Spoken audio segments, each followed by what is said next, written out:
Hello everyone, good morning. देखो, असली मज़े तो नो डाउट स्टूडेंट्स के हैं। अभी इस समय पर ट्वेल्थ के बोर्ड एग्जाम्स भी अब कैंसिल हो गए, जैसा कि आप लोगों को इन्फॉर्मेशन मिल गई होगी। आप लोग ही नहीं हुए, इस साल जो देने वाले थे उनके बोर्ड एग्जाम कैंसिल हो गए। और जो मैसेजेस आए हैं उसके बाद स्टूडेंट्स के जितने खुश हुए हैं सब लोग, उससे मुझे रियलाइज़ तो हो गई ये बात कि इस लॉकडाउन में और लास्ट वाले लॉकडाउन में जो असली मज़े हैं वो स्टूडेंट के ही हैं। मतलब स्टूडेंट लाइफ जो है वो सबसे बेस्ट लाइफ है।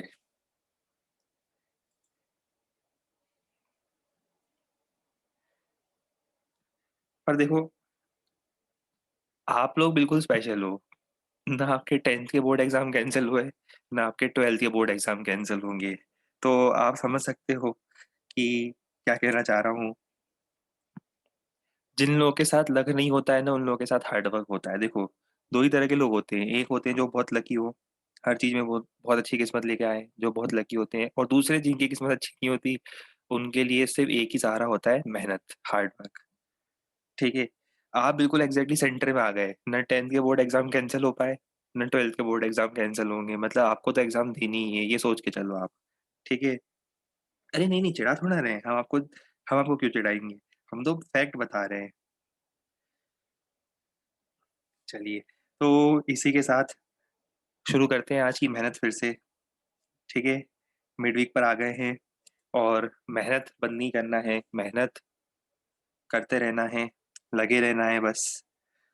देखो, तो लास्ट टर्न पर हम लोग बात कर रहे थे किसकी बात कर रहे थे हम लोग? हाँ, ओम्स लॉ रिविजिट किया था हम लोगों ने। शुरू से आखिरी तक पूरा रिवाइज करवा देता हूँ एक बार जल्दी से। माइक्रोस्कोपिक लेवल पर जाकर हमने देखा था कि कंडक्टर के अंदर क्या होता है। हमने कंडक्टर की सच्चाई देखी थी।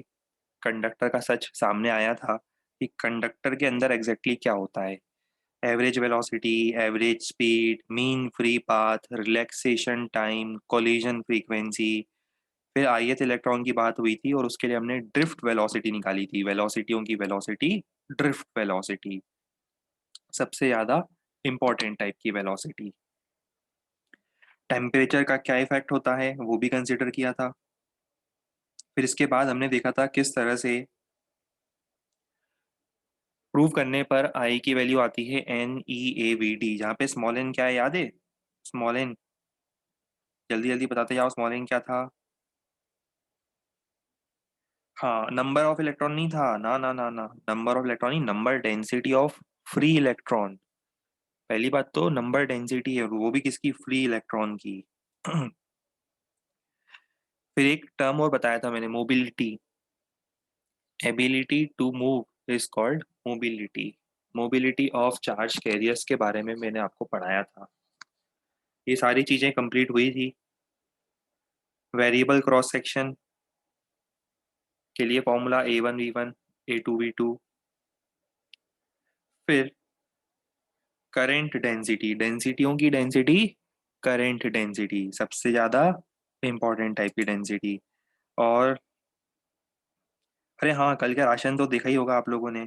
कल हमने आपको पूरा भरपेट राशन दिया है। मेरे ख्याल से ये राशन जो है वो हफ्ते भर तक चल जाएगा, जितना मेरा अनुमान है कि है ना। वो राशन जो है वो कम से कम मेरे ख्याल से सैटरडे संडे तक का राशन है। बीच में एक और राशन दे दूंगा, थोड़ा बहुत राशन और दे दूंगा सैटरडे संडे के आसपास। ठीक है। पर मेरे ख्याल से हफ्ते भर का आपका पूरा राशन जो है वो मैंने आपको दे दिया है। महीने भर का राशन था क्या वो? अरे नहीं नहीं, महीने भर का तो नहीं था। कर लोगे, आराम से करो, हो जाएगा सब। ठीक है। चलो, उसमें से जो क्वेश्चन अभी दिख रहा है कि आपको ऐसा कुछ दो चार चीजें जो नहीं पढ़ी है वो लीव कर देना, और बाकी तो सब कुछ आज पढ़ ही लेंगे वैसे हम। चलो, तो इसके बाद हम लोग बात कर रहे थे करंट डेंसिटी की, और याद आ रहा है ना, करंट डेंसिटी वेक्टर होता है जिसकी वैल्यू क्या होती है? जिसकी वैल्यू होती है, क्या होती है वैल्यू? करंट डेंसिटी की वैल्यू होती है करंट पर यूनिट एरिया। ठीक है। और डायरेक्शन का होगी, डायरेक्शन होगी एन कैप। एन कैप क्या है? करंट की डायरेक्शन में वेक्टर है। करंट की डायरेक्शन में वेक्टर लेना है, मतलब करंट डेंसिटी करंट की डायरेक्शन में होता है। फिर इसके बाद ये यहाँ तक मैंने लिखवा दिया था, right? Current density into area से मुझे करंट मिलेगा। यहाँ तक मैंने लिखवाया था, बताया था एरिया अगर टेढ़ा बेढ़ा दिया हुआ है इस तरह से, इस टाइप का एरिया दिया हुआ है तो हम क्या करेंगे, इस टाइप का एरिया दिया हुआ है तो हम उसका प्रोजेक्टेड एरिया लेंगे जो करंट के इस तरह से हो, करंट के परपेंडिकुलर सरफेस लेंगे। एरिया का वो कंपोनेंट जो करंट के परपेंडिकुलर हो। अच्छा, ये नोट नहीं करवाया था क्या हमने? अच्छा, ये भी रह गया था सब कुछ। अच्छा, कहाँ से नोट करना था? यहाँ से? अच्छा चलो ठीक है, करो नोट, जल्दी करो। फिर हमें और भी चीज़ें देखनी है आज। कलर कोडिंग वगैरह भी सीखना है हमें बाद में। Colour coding of registers, registers की कलर कोडिंग कैसे होती है, रजिस्टर क्या होते हैं, सब कुछ, बहुत सारी इंटरेस्टिंग चीज़ें डिस्कस करनी है।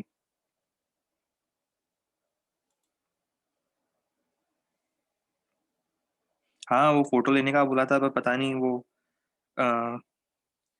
एक्चुअली शायद कुछ लोगों के इसमें स्नैपशॉट अलाउड नहीं है। कुछ लोग ले पाते हैं, कुछ लोग नहीं ले पाते।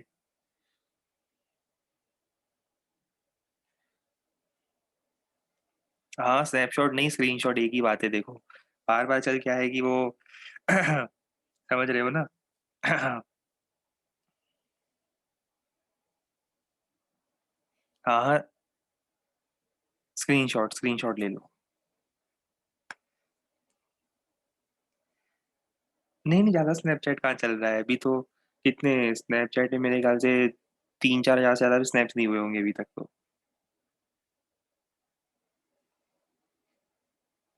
एग्जैक्ट नंबर है 3635। बढ़ाना पड़ेगा।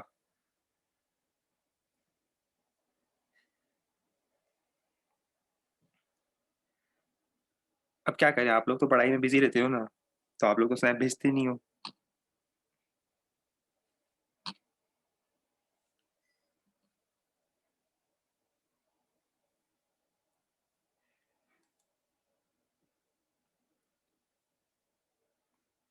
बहुत बेसिक बेसिक टर्म्स है, करेंट डेंसिटी हो गया, उसके बाद अभी ओम्स लॉ का डेरिवेशन देखने वाले हैं, वो भी उसमें मजा आएगा कि Ohm's law equal to I R prove भी कर सकते थे हम लोग। ये जो शुरू से हम लोग ये देख रहे हैं ना, ये सब कुछ करंट डेंसिटी और एनईएवीटी, इन सब के हेल्प से अभी हम थोड़ी देर में आपके सामने ओम्स लॉ को डिराइव करके बताएंगे, V equal to I R को। और फिर उसके बाद हम लोग थोड़ा सा टेम्परेचर कोएफिशिएंट की बात करेंगे। आपको याद आएगा थर्मोडायनेमिक्स।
वैसे आज नहीं तो कल, थोड़े थोड़े समय बाद लॉकडाउन खुल ही जाएगा, थोड़ा थोड़ा करके खुल रहा है, तो क्या प्लानिंग है आप लोगों की लॉकडाउन खुलने के बाद? सबसे पहले क्या करने वाले हो?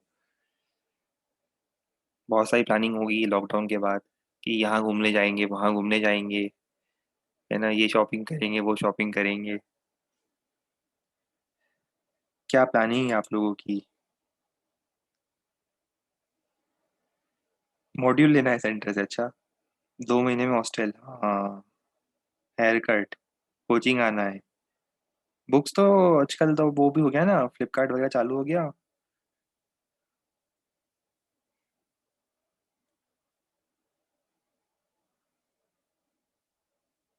आइसक्रीम खानी है? अच्छा।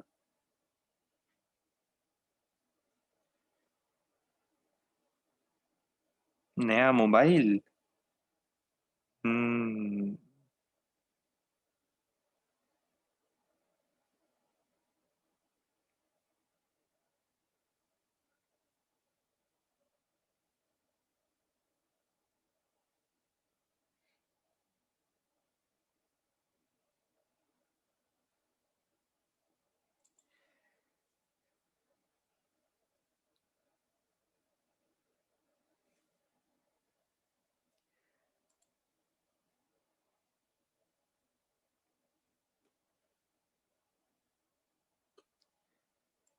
कब तक कोचिंग ओपन हो सकता है? अब ये तो देखो गवर्नमेंट के ऊपर डिपेंड करता है।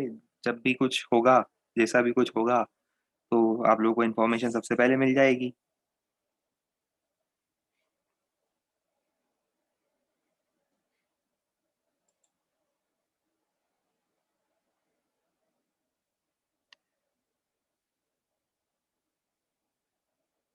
हम क्या करेंगे? हम तो आपको पता है ना, देखो बिल्कुल सिंपल से पर्सन है। ना कहीं घूमना, ना कुछ मस्ती करना। आप लोगों को तो मेरा नेचर पता ही है ना। मैं तो बिल्कुल सिंपल सा पर्सन हूँ। तो लॉकडाउन खुलने के बाद भी क्या है, कुछ नहीं, बस क्लास लूंगा और बस।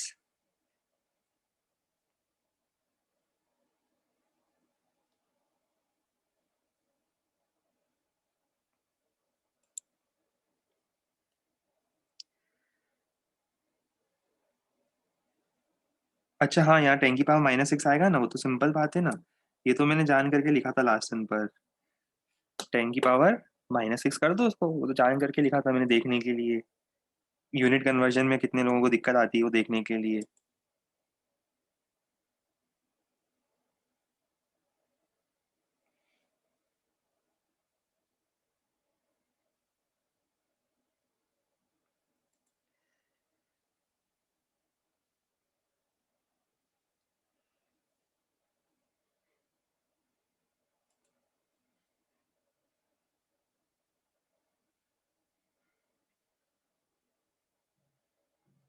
अच्छा, व्हाट्सएप पे आपने मैं डाउट भेजा था? अरे तो रुको तो सही जरा एक दिन। कल हमारी सुबह से लेकर रात तक क्लास थी, फिर पीटीएम की कॉलिंग और सब कुछ। मतलब स्नैपचैट चलाने का भी समय नहीं मिल पाया। हम रुको एक एक दिन, जैसे आप डाउट भेजते हो ना, वो हमने बताया था ना कि वो मैसेज करते हो डाउट भेजते से कि sir please reply, I am dying, please reply. तो आपको रियलाइज करना चाहिए, वो हमने बताया था ना कि वो क्लासेस मॉर्निंग से लेकर आपकी बैच के बाद फिर कोई दूसरी बैच, फिर कोई दूसरी बैच, फिर उसके बाद थोड़ा सा लंच ब्रेक, फिर वापस क्लासेस इवनिंग में।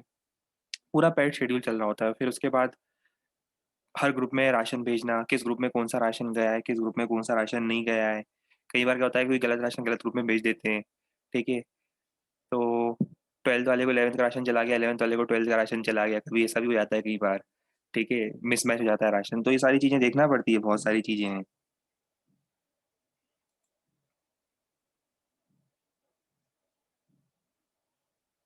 अगर आपने हमें मैसेज भेजा है तो रिप्लाई जरूर मिलेगा।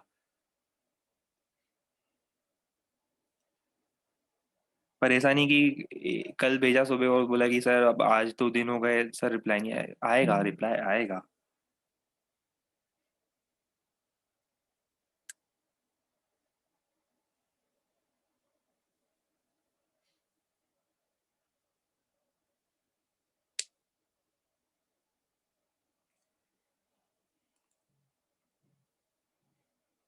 इधर सही है ना, पाई r स्क्वायर।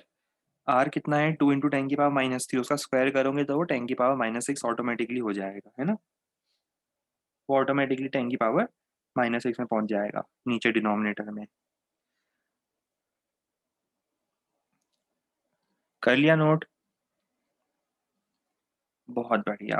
आओ अब हम दिन की शुरुआत एक और क्वेश्चन से करें। क्वेश्चन के बाद हमें बहुत सारी थ्योरी भी बतानी है।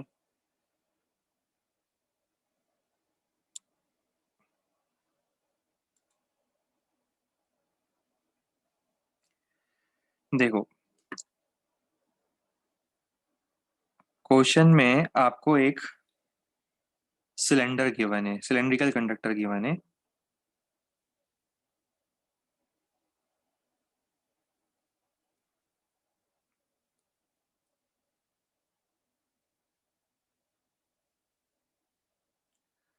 ऑफ रेडियस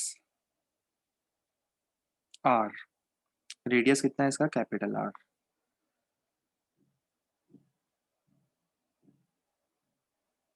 रेडियस है कैपिटल आर। ये इसकी एक्सिस दिख रही होगी। और इसमें आपको करंट डेंसिटी जो दी हुई है, it varies with.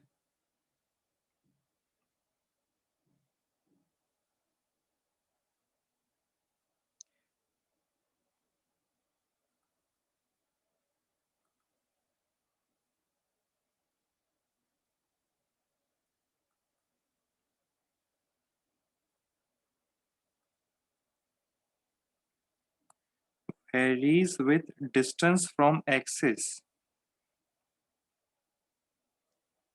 Distance from axis according to relation.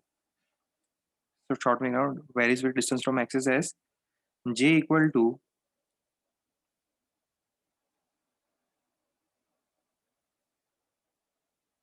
Some constant ले लेते हैं J naught into R square. मतलब समझ रहे हो, J equal to J naught R square का मतलब जैसे जैसे हम सेंटर से, ये देखो ये एक्सिस दिख रही है, एक्सिस से जैसे जैसे हम ज्यादा डिस्टेंस पर जाएंगे, रेडियस बढ़ाते जाएंगे, रेडियस बढ़ेगा तो क्या होगा, करंट डेंसिटी उस पॉइंट पर बढ़ रही है। तो वेरिएबल करंट डेंसिटी, कांस्टेंट वाले क्वेश्चन तो अभी आपने देखे। अब ये क्वेश्चन किस पर है, वेरिएबल करंट डेंसिटी पर है। तो आपको करंट डेंसिटी का वेरिएशन कुछ इस टाइप का दिया हुआ है, J equal to J naught R square. ठीक है, आपको फाइंड क्या करना है, समझ में आ रहा है? वैसे क्लियर हो ही गया होगा फाइंड क्या करना है इस बेसिस पर। Find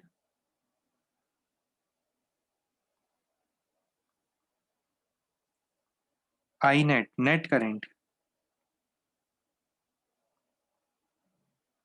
flowing in the wire, I net passing through the wire। समझ तो गई हो, डिफरेंशियल एलिमेंट लोगे और उसको फिर इंटीग्रेट करोगे। डिफरेंशियल एलिमेंट कैसे लेना है, कैसे क्या इंटीग्रेशन होना है, सोचो इस बारे में जल्दी से और आंसर बताओ।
आंसर आना चाहिए ना सबका इसमें। फॉर्मूला भी हमने लिखवाया है, देखो थ्योरी में, देखो अभी 2 मिनट पहले रिवाइज भी करवाया है, जे डी ए का इंटीग्रेशन। और बेसिक मीनिंग समझो करंट डेंसिटी का, तो ऑटोमेटिकली क्वेश्चन बनेगा। बेसिक मीनिंग क्या है करंट डेंसिटी का, करंट पर यूनिट एरिया। तो अगर मैं उसको एरिया से मल्टीप्लाई कर दूंगा तो मुझे उस एरिया में से करंट मिलेगा, है ना। अगर मैं करंट डेंसिटी को एरिया से मल्टीप्लाई कर दूंगा तो जिस एरिया से मल्टीप्लाई कर रहा हूँ उतने एरिया में करंट मिलेगा।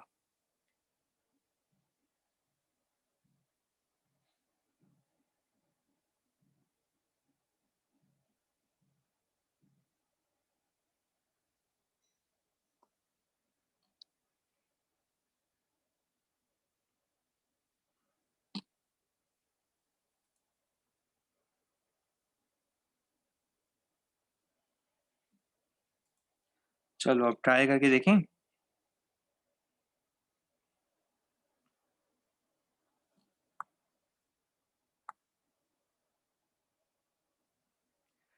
देखो हमें ये इस तरह से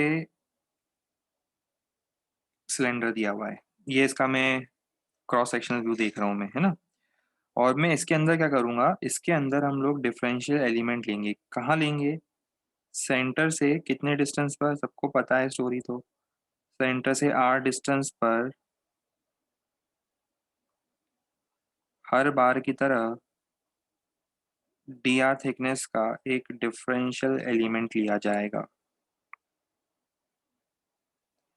आर पर डी आर थिकनेस का।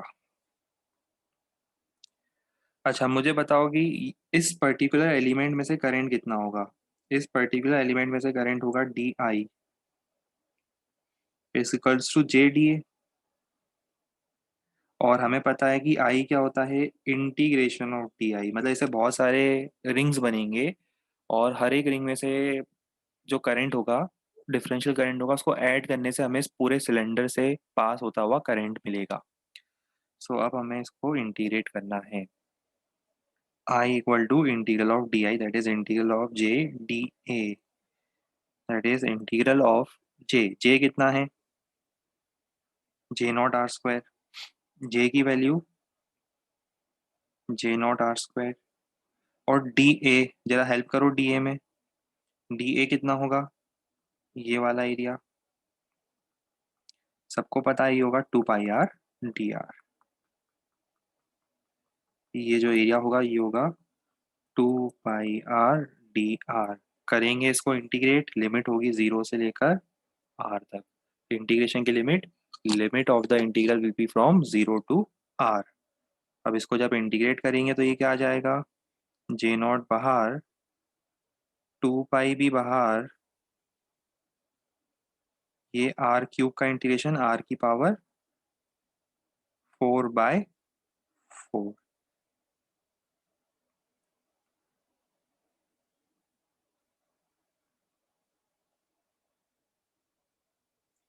ये आंसर आना चाहिए। अच्छा अब आपने देखा था कि मॉड्यूल के अंदर शायद बिगनर बॉक्स 1 या 2 में इस तरह के क्वेश्चन हैं। उसमें फंक्शन अलग कर दिए हैं बस, है ना। जैसे फंक्शन आप लोगों को इस तरह से दिख जाएंगे, जे नॉट 1 - r/r। उससे कोई फर्क थोड़ा ना पड़ना है, आपको करना तो क्या है, वही इंटीग्रेट ही करना है उन सबको सिलेंडर के अंदर। तो फंक्शन चेंज होते हुए दिए दिए होंगे, बट उससे आपको घबराना नहीं है। करना अल्टीमेटली सेम कंसेप्ट यूज है, फंक्शंस को इंटीग्रेट करना है विथ एरिया। ठीक है, तो ये तो हो जाएगा इजीली अब।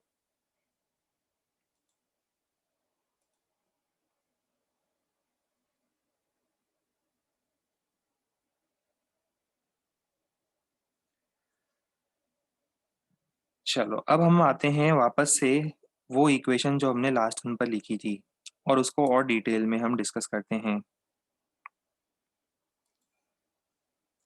सर्किट सॉल्विंग के क्वेश्चंस अभी हम करेंगे ना, तभी आपको क्लियर होगा। अभी किरचॉफ लॉ सर्किट सॉल्विंग में और प्रैक्टिस करेंगे, क्योंकि अभी तो क्या है, हमने सिर्फ आर इक्विवेलेंट के क्वेश्चंस देखे हैं। उसके बाद आएगा सर्किट सॉल्विंग, जिसमें सर्किट सॉल्विंग में बैटरी होती है, इंटरनल रेजिस्टेंस होता है, बैटरी क्या होती है उसकी भी बात होगी। सब आगे टॉपिक, वास्ट टॉपिक है, बट इजी है और इंटरेस्टिंग है, प्रैक्टिकल भी है आगे जाकर। करंट इलेक्ट्रिसिटी ऑब्वियस ही बात है, आपको समझ में आता ही है कि यूजफुल टॉपिक है सच। I equal to N E A V D current, ये इक्वेशन देखी थी हमने। तो मैं ऐसा करूं, आई बाय लिख दूं एन ई वी डी। पर हमें पता है कि ये आई बाय ए क्या होता है, करंट डेंसिटी।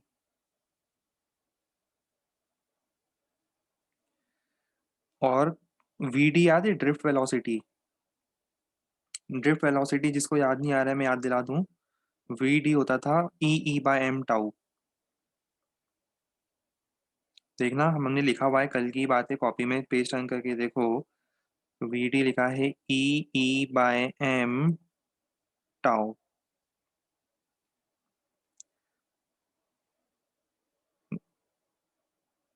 N E²टाउ/m × E। ये सब जो टर्म्स होते हैं ना, ये सब किसी पर्टिकुलर कंडक्टर के लिए, किसी पर्टिकुलर टाइप के कंडक्टर के लिए, किसी पर्टिकुलर टेम्परेचर पर कांस्टेंट होंगे। तो इन सबको मैं एक नया कांस्टेंट बोल दूं थोड़ी देर के लिए, थोड़ी देर के लिए मैं इसको एक नया कांस्टेंट बोल देता हूँ। बाद में जाकर आपको समझ में आएगा उसका मीनिंग क्या था। अभी इसको मैं ये बोल देता हूँ, ये जो पिंक कलर में कांस्टेंट है उसको मैंने सिग्मा बोल दिया। और इसको अगर मुझे वेक्टर फॉर्म में लिखना है तो मुझे पता है कि करंट डेंसिटी फील्ड के ही डायरेक्शन में होगी, सोचो। जिस डायरेक्शन में फील्ड होगी पॉजिटिव चार्ज का फ्लो हम उसी डायरेक्शन में मानेंगे। इलेक्ट्रॉन्स अपोजिट फ्लो कर रहे हैं, करंट उसी डायरेक्शन में होगा जिस डायरेक्शन में फील्ड है। तो क्या मैं वेक्टर फॉर्म में लिख सकता हूँ, करंट डेंसिटी ऑफ फील्ड की डायरेक्शन सेम होगी वेक्टर फॉर्म में।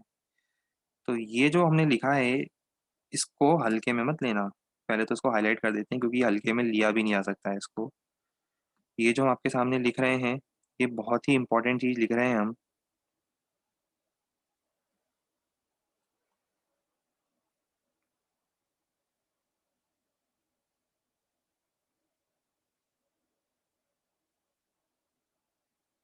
ये जो है, सोचो क्या है ये।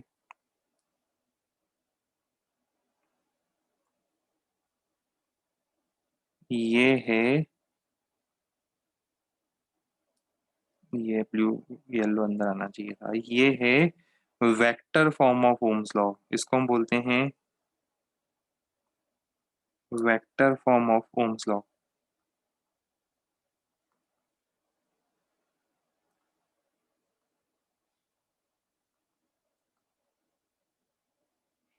ठीक है, वेर सिग्मा कितना है, वेर सिग्मा इज,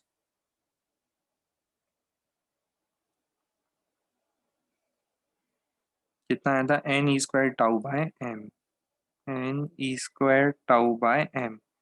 पर अभी हमें नहीं पता ये कंडक्टिविटी है, आगे जाके हम सीखेंगे ये कंडक्टिविटी है। स्पेसिफिक कंडक्टेंस कंडक्टिविटी पहले वैसे बताया था मैंने आपको इस बारे में, पहले ये नोट करो। फिर इसके बाद यहाँ से v equal to I R आएगा।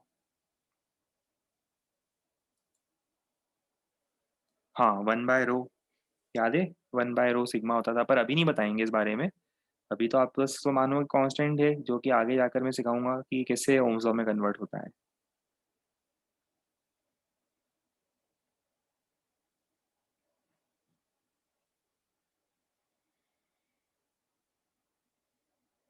हेडिंग वही है, ओम्स लॉ रिविजिटेड।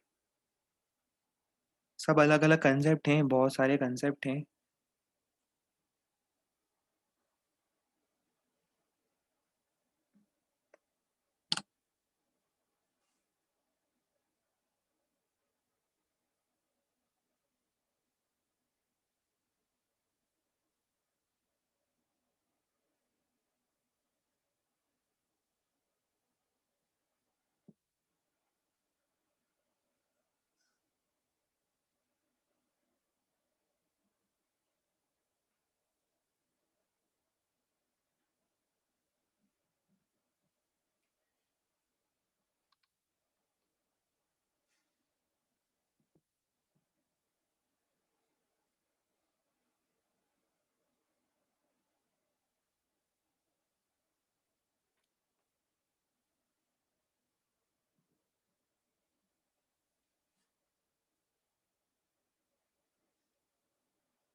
चलो अब हम आ जाते हैं वापस जे इक्वल टू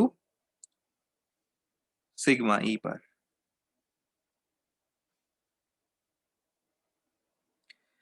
मुझे तो अपना ओम्स लॉ चाहिए V equal to I R वाला, मुझे तो अपना V equal to I R वाला ओम्स लॉ चाहिए, है ना। अब ये J equal to sigma E जो अभी हमने लिखा है कि vector form of Ohm's law है, वेक्टर के फॉर्म में, और स्केलर वैल्यू तो ये लिखी जे इक्वल टू सिग्मा ई। इसी इक्वेशन को मैं वापस लाता हूँ, इसी इक्वेशन को वापस हम आगे थोड़ा सा और डिटेल में ऑब्जर्व करते हैं।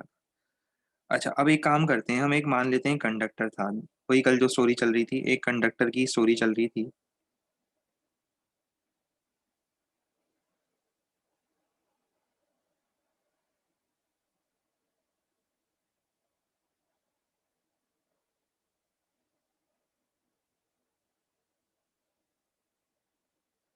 सपोज इस तरह से एक सिलेंड्रिकल कंडक्टर है, ये दिख रहा है ऊपर जो सिलेंड्रिकल कंडक्टर है, इसको मान लो इसमें मैं वी वोल्टेज लगाता हूँ। वी वोल्टेज मतलब इसके टर्मिनल्स ये होंगे, यहाँ पे मैंने वी वोल्टेज लगाया, यहाँ पर इसके अक्रॉस वी वोल्टेज लगाया, और मान लो इसका जो एरिया ऑफ क्रॉस सेक्शन है, इसका जो एरिया ऑफ क्रॉस सेक्शन है वो है ए, और लेंथ है एल। ठीक है। अब वोल्टेज लगेगा तो फील्ड भी जनरेट होगी इसके अंदर। वो तो हमें पता ही कि अगर इसके अंदर वोल्टेज लगाया है तो उसमें फील्ड भी होगी। फील्ड कहाँ होगी? फील्ड होगी यहाँ, हायर से लोअर पोटेंशियल, ये फील्ड होगी ई। ई। ई, ये है फील्ड। अब J equal to sigma E में हमें पता है कि J कितना होगा? J होगा I by A, current density. Current density क्या होगी? करंट डेंसिटी होगी करंट पर यूनिट एरिया। करंट डेंसिटी को लिख देता हूँ वेयर J इज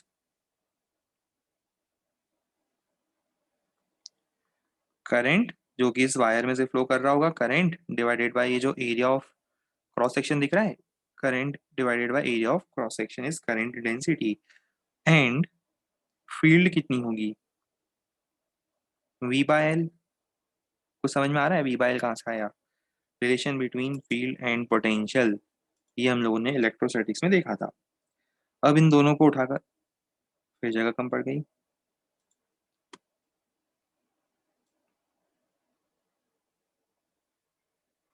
बस इतने में तो हो जाना चाहिए हमारा। अब इन दोनों को उठाकर फॉर्मूले में रख दो। क्या मिलेगा हमें बताओ? फॉर्मूले में जैसे ही हम रखेंगे हमें मिलेगा I by A is equal to, यहाँ से देखो वी कितना आ रहा है, यहाँ से वी आ जाएगा इतना, into L by A into I. Rearrange करा, रीअरेंज करते से दिख गया। अब ये जो टर्म है, क्या मैं इस टर्म को बोल दूं वी इज प्रोपोर्शनल टू आई, या I is proportional to we, और ये जो टर्म आ रहा है इसको मैं थोड़ी देर के लिए कैपिटल आर बोल दूं, एक नया कांस्टेंट।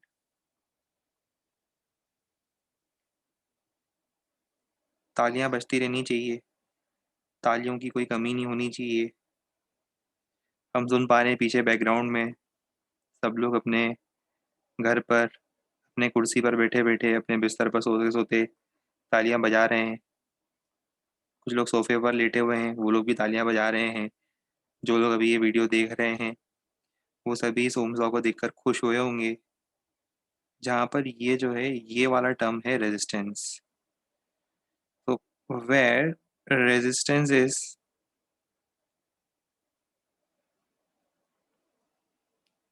यहाँ पे इसको ऐसा लिख दूं rho L by A, where rho is 1/सिग्मा। और बाकी आपको आगे की स्टोरी में पहले ही पढ़ा चुका था।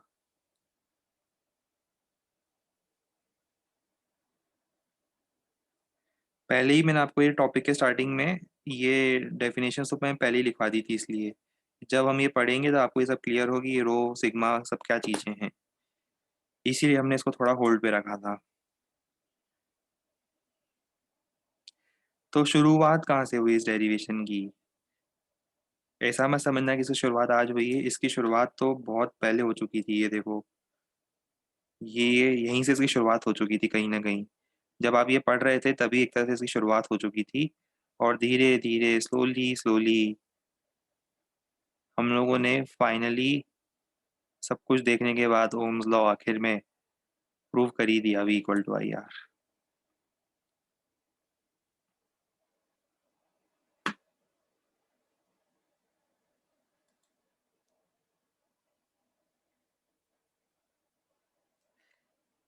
सब दूर खुशियों का माहौल है, लोग मिठाई बांट रहे हैं। देखो मैं तो बोला ही था ना, मैंने तो आप लोगों से कहा ही था कि फिजिक्स है ही इतना अच्छा subject.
E equal to V by L कैसे आया? देखो आप रिवाइज करो इलेक्ट्रोस्टैटिक्स, आपको याद आएगा relation between field and potential. इसके बिना तो इलेक्ट्रोस्टैटिक्स ही अधूरा है हमारा।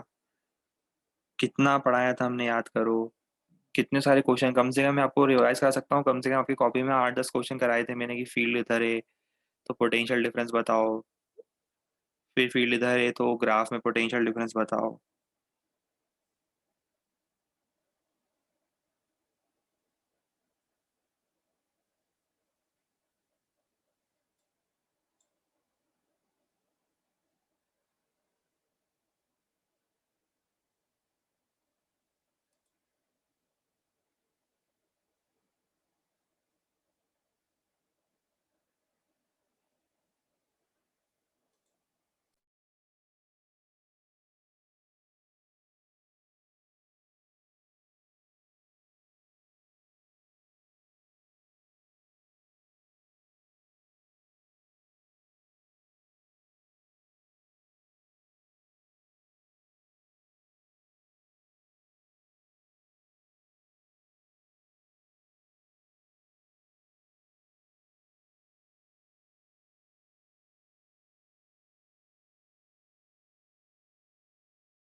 अब आगे की स्टोरी,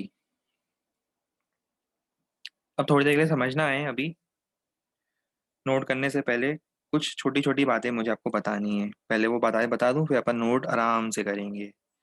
आपको सफिशिएंट टाइम दूंगा नोट करने के लिए। समझदार लोग समझ तो गई होंगे। देखो अब क्या होता है कि हर कंडक्टर से आप उम्मीद नहीं कर सकते ओम्स लॉ फॉलो करने की। ठीक है? जैसे हम आपको बोलते हैं कि मॉड्यूल सॉल्व करो, एचसीवी सॉल्व करो, क्लास नोट्स रिवाइज करो, पर हर स्टूडेंट्स उम्मीद नहीं कर सकते।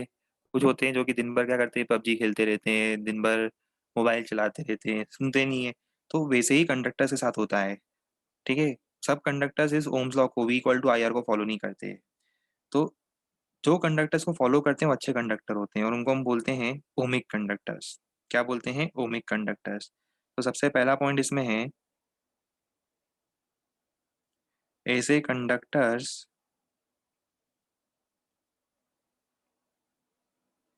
conductors which follow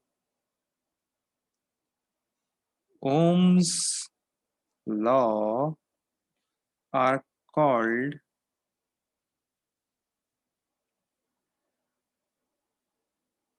ohmic conductors. बाकी होंगे नॉन ओमिक। जैसे एग्जांपल बताता हूँ, देखो V equal to I R का मतलब क्या हुआ? V equal to I R का मतलब तो सिंपल हुआ ना कि अगर आप ग्राफ बनाओगे बिटवीन V एंड I, तो कैसा ग्राफ बनना चाहिए? सोचो, अगर V equal to I R का ग्राफ बनाने की कोशिश कर देता मैं, तो ये ग्राफ कैसा बनना चाहिए था? ये स्ट्रेट लाइन बनना चाहिए था। सोर्स तो यही होगा, समझ में आ गया होगा कि स्ट्रेट लाइन क्यों बनना चाहिए था, क्योंकि v equal to I R मतलब स्ट्रेट लाइन की इक्वेशन है। तो अगर वही ओमिक कंडक्टर होता तो उसका ग्राफ ऐसा बनता, लीनियर ग्राफ होता। इसको बोलते हैं लीनियर ग्राफ। ये देखो स्ट्रेट लाइन ग्राफ। ठीक है? ये निशानी है किसकी? ये निशानी है ओमिक कंडक्टरों की। ये जो अपने ग्राफ बनाया है ये किसके लिए है? For ohmic conductors. और रेजिस्टेंस होगा इसमें कितना? v बाय आई। जिनका resistance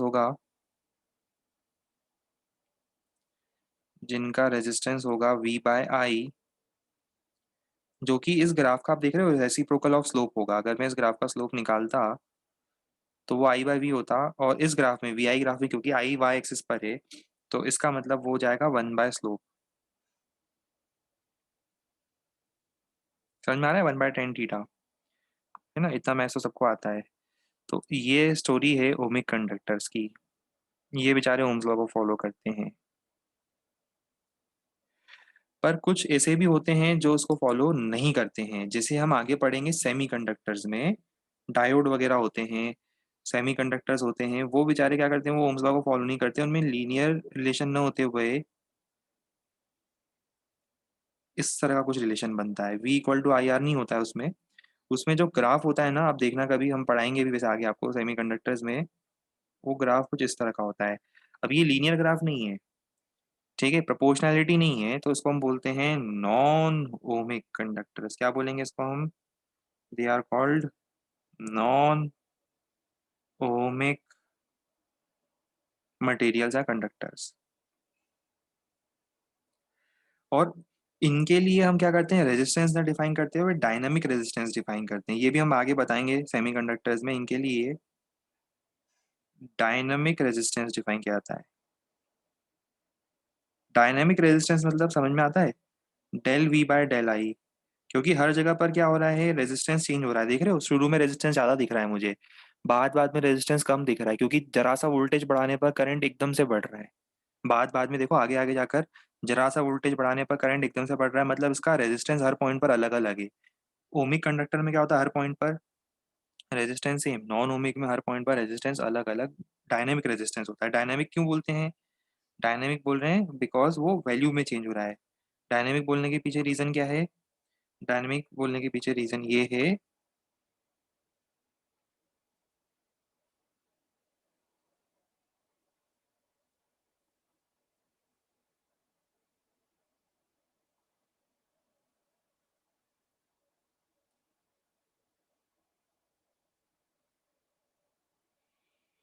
because it is changing at each point, इसीलिए इट इज कॉल्ड रेजिस्टेंसों का रेजिस्टेंस डायनामिक रेजिस्टेंस, सबसे ज्यादा इंपॉर्टेंट टाइप का रेजिस्टेंस। अब लिखवाएंगे लिखवाएंगे, नोट करवाएंगे, इसकी चिंता बिल्कुल मत करो। अब वीडियो ऑन है किसी का? किसका वीडियो ऑन है? देखें एक मिनट जरा, हम देख नहीं पाए। हमें तो नहीं दिख रहा किसी का वीडियो। हाँ है, किसी का वीडियो ऑन है। अरे यार, आप लोग बता देते हो सस्पेंस खत्म हो जाता है, हम देख ही नहीं पाओ, वीडियो बंद हो गया। देखो, ऐसा कभी भी हो तो हमें धीरे से सीक्रेटली बताया करो। ऐसे पब्लिक में पीट पीट के स्कीम मत बता दिया करो।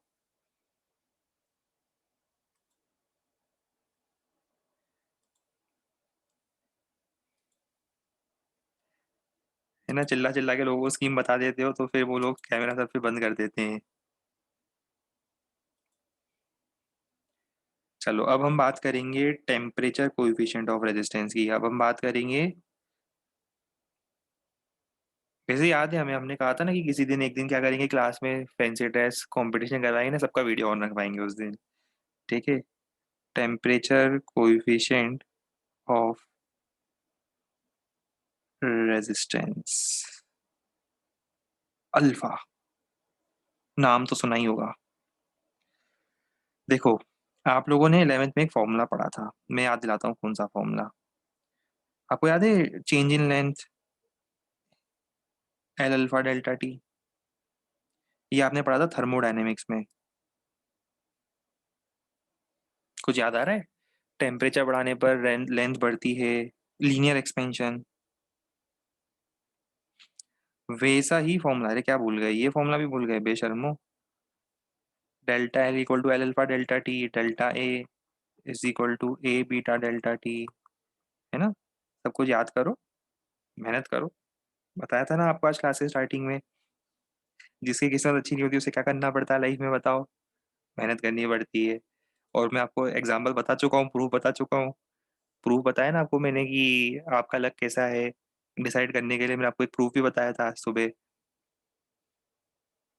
ठीक है, तो वैसे ही देखो यहाँ पर क्या होता है, जब भी हम किसी वायर का या किसी कंडक्टर का टेम्परेचर बढ़ाते हैं तो उसके रेजिस्टेंस में चेंज आता है। तो change in resistance is proportional to original resistance, it is also proportional to change in temperature. तो इसका मतलब चेंज इन रेजिस्टेंस क्या हो जाएगा, is proportional to R delta T. Proportionality हटाएंगे, ये प्रोपोर्शनलिटी है, प्रोपोर्शनलिटी हटाएंगे और कांस्टेंट लगाएंगे। Constant of proportionality is called alpha. ये अल्फा लिखा है ना मैंने अब, यहाँ से अल्फा कितना होगा, अल्फा होगा 1/r dr/dt। अभी सुनो ध्यान से, अल्फा पॉजिटिव होने का मतलब क्या है, अगर अल्फा कभी पॉजिटिव हुआ तो अल्फा पॉजिटिव होने का मतलब पता है क्या है। अल्फा पॉजिटिव होने का मतलब है, अल्फा पॉजिटिव होने का मतलब है कि टेम्परेचर बढ़ाने के साथ, अगर कभी अल्फा पॉजिटिव हुआ इसका मीनिंग है कि टेम्परेचर बढ़ाने के साथ रेजिस्टेंस क्या करेगा, बढ़ेगा। Resistance increase on increase in temperature. ये देखो ना यहाँ लिखा है फॉर्मूले में, अगर अल्फा पॉजिटिव है तो टेम्परेचर बढ़ाने पर रेजिस्टेंस भी बढ़ेगा। बात आ गई समझ में, बहुत बढ़िया। अगर अल्फा नेगेटिव है तो जगह भी कम पड़ गई यार, जितना पढ़ाते जा रहे हैं जगह ही कम पड़ती जा रही है। और खींच देते हैं, अब तो जगह कम नहीं पड़नी चाहिए। फिर दूसरा केस है अल्फा नेगेटिव का। अल्फा नेगेटिव का मतलब, अल्फा नेगेटिव का मतलब रेजिस्टेंस डिक्रीज करेगा टेम्परेचर बढ़ाने पर।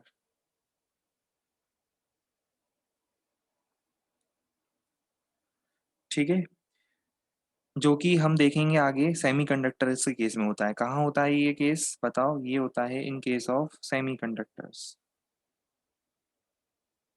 जगह नहीं है यार इतनी लिखने की, तो शिफ्ट कर देते हैं पहले इधर।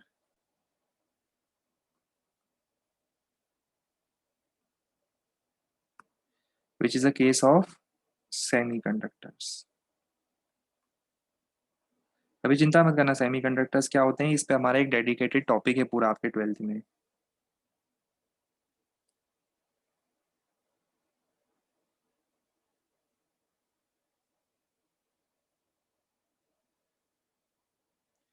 ठीक है, अब सुनो, यूनिट ऑफ अल्फा क्या लिखूं मैं बताओ, अल्फा की यूनिट क्या लिखूं मैं, unit of alpha, unit of alpha हो जाएगा पर केल्विन या पर डिग्री सेल्सियस। ये देखो, ये दिख रहा है, यहाँ से आप अल्फा की यूनिट निकाल सकते हो। ये दोनों यूनिट कैंसिल हो जाएगी, नीचे टेम्परेचर का चेंज बचेगा। टेम्परेचर का चेंज क्या होगा, पर केल्विन और पर degree Celsius. Last point, final resistance क्या होगा, initial resistance plus change in resistance. Final value क्या होगी, initial value plus change in resistance. Change कितना होगा, चेंज होगा आर अल्फा डेल्टा टी। ये पढ़ा ना अभी हमने, चेंज इन रेजिस्टेंस होता है आर अल्फा डेल्टा टी। तो फाइनल रेजिस्टेंस हो जाएगा आर,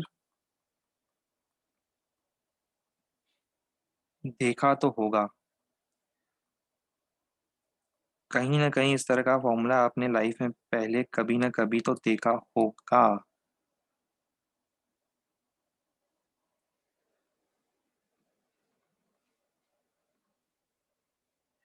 अब आगे की स्टोरी सुनो।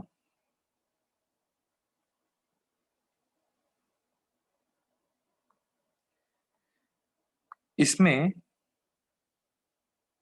एक बहुत ही खतरनाक सी ट्रिक है, वो मैं आपको समझाता हूँ। मैं आपको ट्रिक समझाता हूँ। इसमें दो केसेस होते हैं। अब वो दोनों केस आपको पहले डिस्कस करके बताता हूँ, फिर बस 5 मिनट का काम है, फिर आपको नोट करवा दूंगा और फिर टेम्परेचर कोएफिशिएंट के बाद रेजिस्टेंस की कलर कोडिंग की बात कर लेंगे। सपोज करो मैं आपको बोलता हूँ कि अल्फा मैंने आपको दिया है कांस्टेंट, क्वेश्चन में मैंने आपको बोल दिया कि अल्फा इज कांस्टेंट। क्वेश्चन में मैंने आपसे कहा कि अल्फा इज कांस्टेंट, और इस बार भी का वीडियो ऑन है, इस बार बताना मत किसी को, इस बार पता मत चलने देना। इस बार बिल्कुल शांति से बिना बिना हल्ला किए, वो देख रहे हो उसका पंखा चल रहा है ऊपर। अरे यार फिर बंद कर दिया वीडियो। अल्फा इज कांस्टेंट और टेम्परेचर को मैंने इंक्रीज कर दिया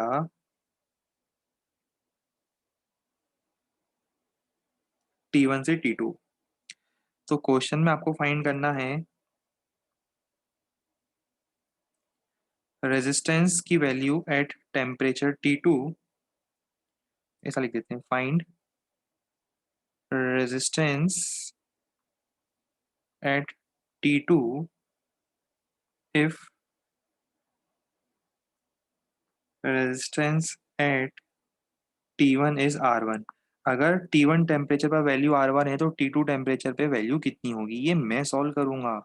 आपको देखना है क्योंकि इसमें ट्रिक होगी बहुत सारी। अभी अल्फा की वैल्यू कितनी थी, 1/R dr/dt, अभी बताया था मैंने आपको। तो यहां से कैसा लिख दूं, dr/r is equal to alpha dt। जहां फिजिक्स में कुछ समझ में नहीं आए समझ जाओ क्या होने वाला है, बताओ। जहां फिजिक्स में समझ में आना बंद हो जाए समझ जाओ क्या होने वाला है, बोलो जल्दी। इंटीग्रेशन, ये फंडामेंटल रूल है, जहां आपको समझ में आना बंद हो जाए मतलब आपको समझ जाओ कि इंटीग्रेशन लगाना है। मैच नहीं कर रहा ये कलर, ये ट्राई करते हैं ना, ब्लैक ट्राई करते हैं।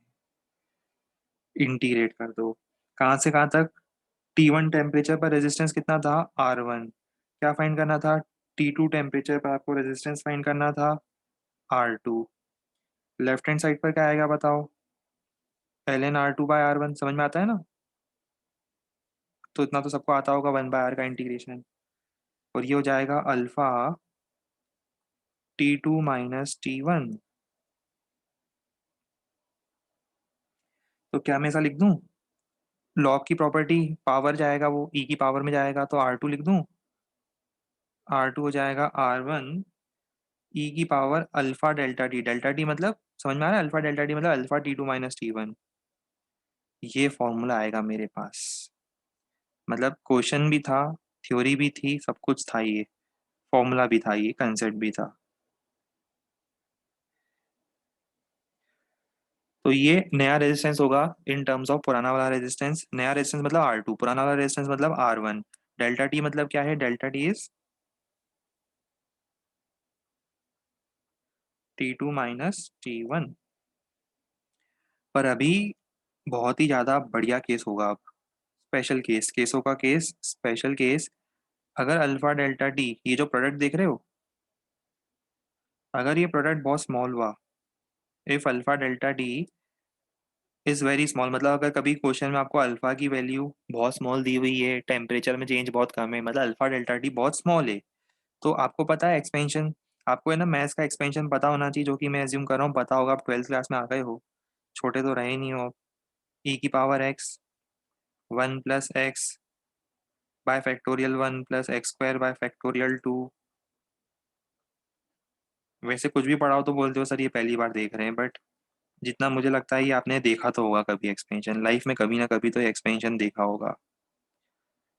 अरे वाह, देखा है, गुड, वेरी गुड। ई की पावर एक्स सीरीज का एक्सपेंशन फॉर्मूला, इसमें स्पेशल केस, अरे जगह फिर से कम, क्या पता है उतना पढ़ा है जगह ही कम पड़ती जा रही है, कलर कोडिंग हो ही नहीं पा रहा है। थोड़ा सा और पढ़ाना है बस मुझे, जरा सा और पढ़ाऊंगा, ठीक है।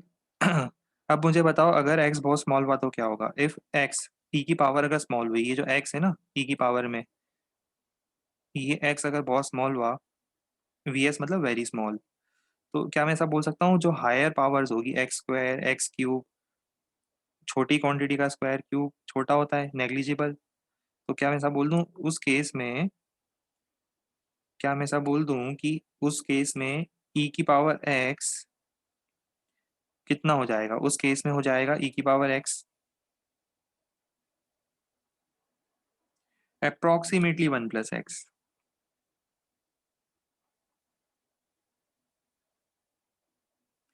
और अगर ऐसा होगा तो फॉर्मूला याद करो क्या था, फॉर्मूला हमारा था ये वाला, R2 इक्वल टू R1 ई की पावर, देखो कितना था, अल्फा डेल्टा टी। अब अल्फा डेल्टा टी अगर प्रोडक्ट छोटा हुआ तो अभी हमने पढ़ा ना, एक्सपेंशन क्या होगा, अल्फा डेल्टा टी का एक्सपेंशन हो जाएगा, बोलो, if alpha delta T is very small, क्या हो जाएगा बताओ, R2 equal to R1 1+x। समझ में आ रहा है, 1+x, R2 equal to R1 1+x। देखो जरा, ये फॉर्मूला तो वही है जो मैंने आपको शुरू में लिखवाया था। मतलब ये फॉर्मूला कब लगाना है, दो फॉर्मूले बताए मैंने अब आपको, ये फॉर्मूला कब लगाना है, जब अल्फा डेल्टा टी स्मॉल है तब ये फॉर्मूला लगेगा, और अगर अल्फा डेल्टा टी स्मॉल नहीं है तो ये फॉर्मूला लगेगा, मतलब ई की पावर में जाएगा। ये एक्चुअल फॉर्मूला होता है, और एक्चुअल में आप बुक्स में ये वाला फॉर्मूला नहीं देखोगे। बुक वाले क्या करते हैं, वो वो बड़ी आलसी होते हैं, वो लोग ये फॉर्मूला लिखवा देते हैं सिर्फ, और इसी से सारे क्वेश्चन कर देते हैं। और इसलिए आप देखना कि बहुत सारे क्वेश्चन का आंसर बुक में गलत दिया हुआ है। वो तरीका जेई एडवांस पर आप लगाओगे तो गलत माना जाएगा। 99% लोग फिर ये वाला फॉर्मूला लगाते हैं, और ध्यान रखना ये वाला फॉर्मूला लगाओ, पर कब लगाओ, जैसे एग्जांपल बताता हूँ कब लगाना है, दो क्वेश्चन बताता हूँ, तो जरा सा बताओ तो आपको क्लियर हो जाएगा। जैसे सपोज एग्जांपल भी है, क्वेश्चन भी है। जैसे सपोज करो at 0 degree Celsius, 0 degree Celsius base temperature मानता हूँ मैं, रेजिस्टेंस की वैल्यू मान लो मैंने आपको दी 20 ओम, ठीक है, और अल्फा दिया है मैंने आपको 10⁻⁻5 पर डिग्री सेल्सियस, यूनिट है ना। तो आपसे पूछा किसी ने find value of alpha, sorry find value of resistance at 10 degree Celsius. तो अब देखो क्या होगा कि यहाँ पर अल्फा कितना है, 10⁻⁻5, डेल्टा टी कितना है, डेल्टा टी मतलब 0 से लेकर 10, कितना चेंज ला रहा हूँ मैं टेम्परेचर में, 10 डिग्री का चेंज ला रहा हूँ। इसका मतलब आप ऐसा बोल सकते हो क्या कि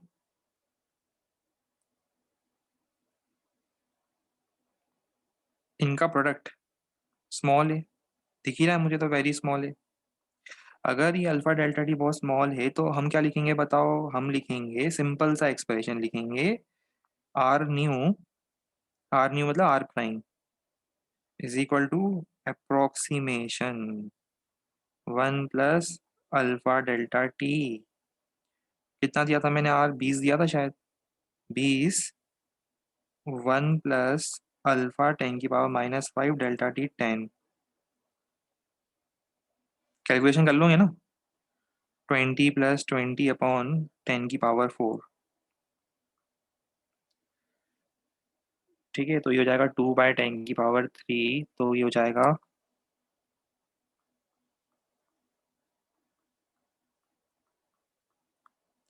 20.002। ये आपका नया आंसर आ जाएगा। पर अरे यार,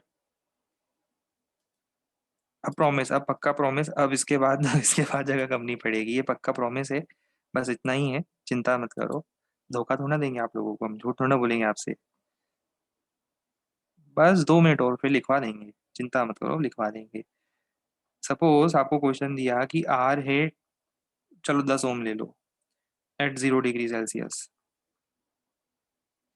और अल्फा की वैल्यू आपको दे दी मैंने 10⁻⁻2 पर डिग्री सेल्सियस, और आपको फाइंड करना है आर की वैल्यू एट 100 ले लो, 200, चलो 200 ले लो, 200 डिग्री सेल्सियस। अल्फा क्या है, अल्फा है कांस्टेंट। अब बताओ क्या करें। इस बार क्या होता है, जितनी भी बुक्स में आप देखोगे ना, हर बुक में आपको सॉल्यूशन में क्या मिलेगा, वो वाला फॉर्मूला मिलेगा जो ये वाला लगाया था हमने। ये वाला फॉर्मूला लगा के वो सॉल्व कर देते हैं, गलत है, नहीं कर सकते ऐसा, ऐसा नहीं कर सकते। ये वाला फॉर्मूला हम, ये वाला फॉर्मूला हम नहीं लगा सकते। क्यों नहीं लगा सकते, क्योंकि यहाँ पर अल्फा डेल्टा टी स्मॉल नहीं है। तो यहाँ कौन सा फॉर्मूला लगेगा, स्पेशल क्वेश्चनों के लिए स्पेशल फॉर्मूला लगेगा, ई की पावर, याद है, ई की पावर अल्फा डेल्टा टी। हमने कहीं माइनस प्लस मिस तो नहीं कर दिया था ना? ये हो जाएगा ई की पावर अल्फा डेल्टा टी, हाँ सही है ना। हम्म। तो क्या हो जाएगा, ई की power alpha alpha delta T, तो उसको हम लिखेंगे टेन ई की power alpha delta T 200 minus zero, कितना हो जाएगा 200, और ये 200 बाय 100 टू, तो हो जाएगा 10 ई स्क्वायर। ये हो जाएगा आपका फॉर्मूला 10 ई स्क्वायर, ये आपका फाइनल आंसर होता है इस तरह से। ये बहुत कम इंजीनियरिंग रेफरेंस होते हैं, ये क्वेश्चन वैसे उस टाइप का है जो इंजीनियरिंग रेफरेंस से लिया हुआ है। ये बहुत कम ऐसे क्वेश्चंस होते हैं जिनमें, और बहुत कम ऐसी बुक्स होती है जिनमें ये प्रॉपर एक्सप्रेशन दिया होता है। ई की वैल्यू टू, अरे यार ये 2.72 यार, ट्वेल्थ वाले हो ऐसा मत करा करो यार, इतना कुछ पढ़ चुके हो और ई की वैल्यू पूछ रहे हो।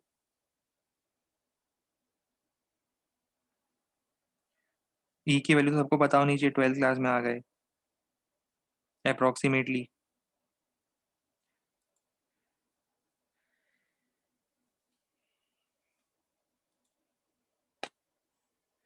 अभी ये क्वेश्चन क्लियर हो गया।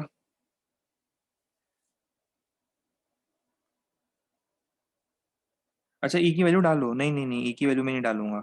ई की वैल्यू अब हम नहीं डालेंगे, आप सॉल्व कर लेना इसको। बस इसके बाद कलर कोडिंग है, कलर कोडिंग से पहले बस इतना ही है, इतना लिख लेते हैं पहले, फिर कलर कोडिंग बता देंगे आज ही। कहाँ से शुरू करना था हमें, यहाँ से। हो जाओ शुरू।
नहीं, डायनेमिक रेजिस्टेंस को सिर्फ हम आर डायनेमिक लिखते हैं, ये सब हम पढ़ेंगे, डायनेमिक रेजिस्टेंस हम आपको निकालेंगे भी। ये जब हम बात करेंगे सेमीकंडक्टर की, डायोड की, तब हम डायनेमिक रेजिस्टेंस का क्वेश्चन भी करवाएंगे।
अरे वाह!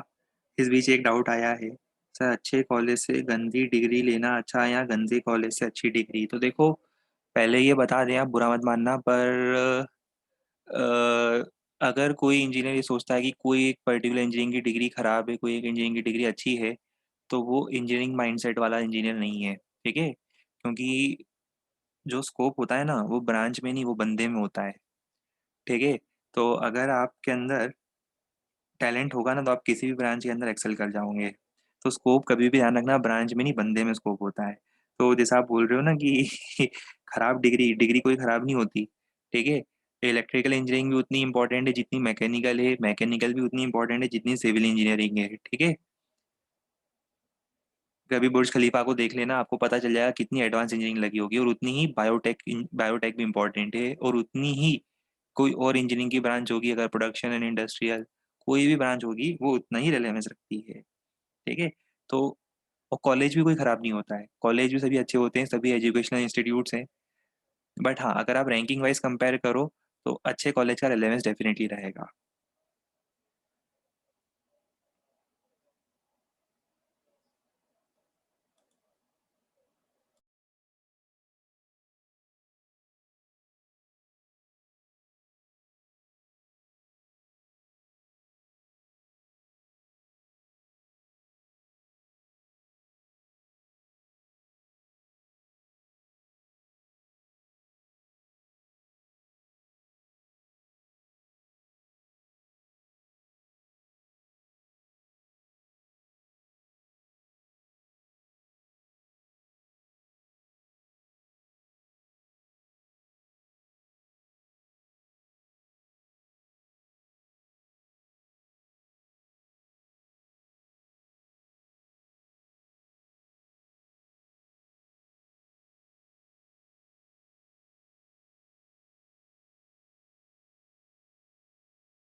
हाँ, आंसर काफ़ी लोग बता रहे हैं मुझे इसको सॉल्व करने पर 72-73 के आस-पास आ रहा है जिन्होंने वैल्यूज़ रखी है।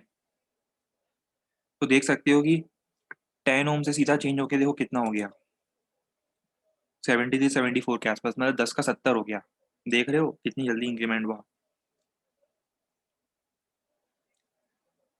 वो कितने थे, 21 दिन में पैसे डबल हो गए, वैसा था कुछ। 21 दिन में पैसे डबल हो, देखो टेम्परेचर 200 डिग्री करने पर रेजिस्टेंस कितना हो गया, ऑलमोस्ट 7 एंड हाफ टाइम्स हो गया। अल्फा वेरिएबल भी हो सकता है, फंक्शन हो सकता है, तब इंटीग्रेट करना पड़ेगा। याद करो हमने इंटीग्रेशन वाला फॉर्मूला देखा था, अल्फा वेरिएबल के लिए इंटीग्रेट करना पड़ेगा। चलो इसी के साथ आज की सभा की समाप्ति की घोषणा की जाती है। बिल्कुल बच्चों का है। आगे नेक्स्ट टाइम पे कंटिन्यू करेंगे। Good bye and take care.